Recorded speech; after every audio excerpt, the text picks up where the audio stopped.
आगामी 23 ऑगस्ट पासून दुलीप ट्रॉफीला सुरुवात होणार आहे। देशांतर्गत क्रिकेटमधील प्रतिष्ठित अशा ट्रॉफीकरता ईस्ट झोन संघाची घोषणाही करण्यात आलेली आहे। यंदाच्या दुलीप ट्रॉफीमध्ये तडाखेबाज फलंदाज वैभव सूर्यवंशीला नवीन जबाबदारी मिळाली।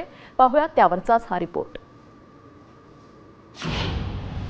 वैभव सूर्यवंशी T20चा नवा बादशाह।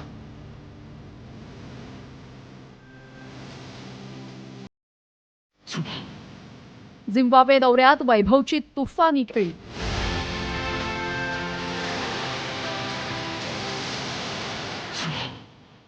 वैभवची थेट उपकर्णधार पदावर वर्णी।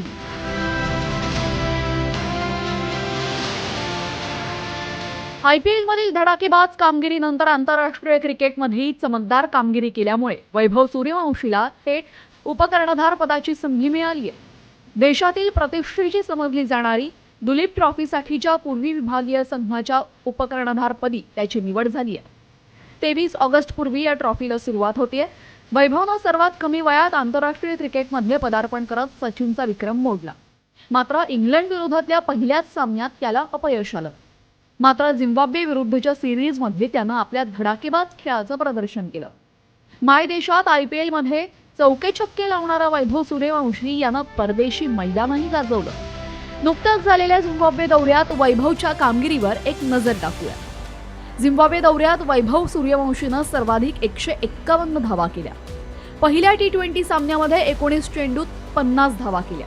दुसऱ्या T20 सामन्यात 9 चेंडूत 20 धावा केल्या। तिसऱ्या T20 सामन्यात 49 चेंडूत 81 धावा केल्या। वैभव सूर्यवंशीला सामनावीर आणि मालिकावीर म्हणूनही गौरवण्यात आलं। व्हाईट बॉल क्रिकेट नंतर आता वैभवचे रेड बॉल क्रिकेटमधील कौशल्य पाहण्याची वेळ आलेली आहे। वैभवनं याआधी प्रथम श्रेणी क्रिकेट खेळलं असून देशांतर्गत एकूण 8 प्रथम श्रेणी सामने तर 19 वर्षाखालील संघासाठी 6 युवा कसोटी सामने खेळले।